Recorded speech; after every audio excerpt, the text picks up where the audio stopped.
पूरे बिहार के किसान यूरिया खाद के कालाबाजारी से त्रस्त हैं। ऊंचे दाम में खाद बिक्री होने की शिकायत खुद बिहार राज्य खुदरा उर्वरक बीज कीटनाशी संघ उठाता रहा है, जिसके बाद सरकार की नींद टूटी है।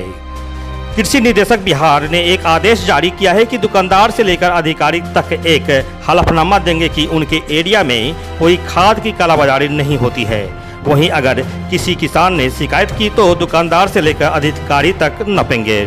इस ऐतिहासिक फैसले का बिहार राज्य खुदरा उर्वरक बीज कीटनाशी संघ ने स्वागत किया है। संघ के प्रदेश अध्यक्ष निरंजन कुशवाहा ने कहा है कि यह आदेश किसान के हित में है। इस आदेश के बाद यूरिया की कालाबाजारी रुकेगी और किसानों को एमआरपी पर यूरिया मिलेगा। वहीं उन्होंने यूरिया के थोक विक्रेता और कंपनी पर भी सरकार से लगाम लगाने की गुहार लगाई है। पूर्णिया से सिटी हलचल के लिए विनीत राज की रिपोर्ट।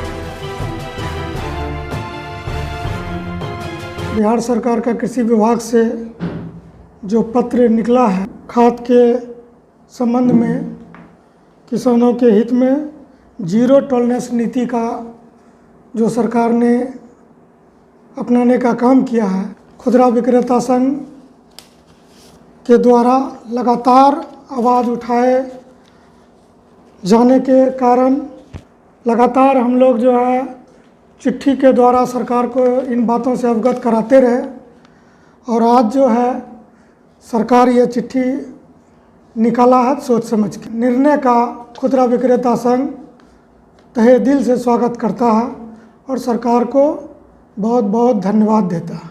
किसानों के द्वारा, मीडिया बंधुओं के द्वारा, सामाजिक लोगों के द्वारा, अधिकारियों के द्वारा यही समझा जाता था कि खुदरा विक्रेता ही लुटेरा है, लेकिन अब सरकार को पूरी बात समझ में आ गई कि जो खाद का दाम बढ़ता है, जो ब्लैक होता है, 266 रुपया 50 पैसा एमआरपी का यूरिया 300, 350, 400 में बिकता है तो वो क्यों बिकता है।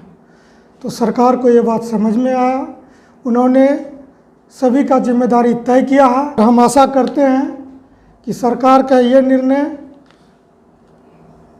पटल पे उतरेगा, किसानों को फायदा होगा और खुदरा विक्रेता जो लगातार दोषी समझा जाता था अब उसको जो है थोड़ा सम्मान के नज़र से देखा जाएगा। और खुदरा विक्रेता संघ का ये हमेशा मानना रहा है कि अगर किसान खुशहाल होंगे तो हम लोग भी खुशहाल होंगे, इसलिए हम लोग हमेशा किसान हित में आवाज़ उठाते रहे हैं, जिसका ये आज ये परिणाम निकला है। अब जो है कहीं कहीं बिहार में सुनने को मिला, जैसे मुजफ्फरपुर में कल खुदरा विक्रेता और थोक विक्रेता सरकार के इस निर्णय के खिलाफ हड़ताल पे जा रहे हैं। वहाँ के विक्रेताओं से, खुदरा विक्रेताओं से हमने बात किया, उनको बात को बताया गया, तब उन लोगों को समझ में आया कि हम लोग को तो बेकार का थोक विक्रेता जो है परेशान कर जो है अपना उल्लू सीधा करने के लिए हम लोग का यूज़ कर रहा है।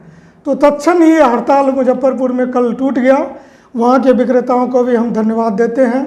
लगातार तारापुर मुंगेर का है, मसौरी है, बोचहा है, पटना ज़िला है, तमाम आसपास के जो हमारे ज़िला हैं, यहाँ के लोग तो लगातार हमारे संपर्क में रहे हैं, तो वो वहाँ के खुदरा विक्रेता बातों को समझ रहे हैं। हम लोग सभी खुदरा विक्रेता, बिहार के खुदरा विक्रेता सरकार के इस निर्णय का सराहना करते हैं और हम सरकार से एक मांग और करते हैं कि किसी भी प्रकार का धमकी को नहीं माना जाए। ये ऐतिहासिक फैसला है किसान के पक्ष में। अगर कोई हड़ताल का धमकी देता है तो हम सरकार को ये भी सलाह देना चाहते हैं कि और स्टेट में ऐसा हो रहा है कि कंपनियां डायरेक्ट टैक्स के माध्यम से खुदरा विक्रेताओं के माध्यम से बिल करता है और वो डायरेक्ट किसान को देता है। अगर ऐसा स्थिति आता है बिहार में तो यहाँ का सरकार भी ऐसा निर्णय ले सकता है। और सारे बिहार के खुदरा विक्रेता, खाद उर्वरक बीज कीटनाशी विक्रेता जो है, उनसे हम अपील करते हैं कि सरकार के इस निर्णय को आप जो है सराहें और किसी भी कीमत पर किसी तरह का हड़ताल नहीं करना है। विशाल इंटरनेशनल स्कूल, जहां आपके बच्चों को मिलेगी बेहतर शिक्षा, वो भी आपके बजट में। प्ले से लेकर 12वीं तक की पढ़ाई, हॉस्टल फैसिलिटी लड़के और लड़कियों दोनों के लिए। तो देर किस बात, जल्द आएं और नामांकन करवाएं।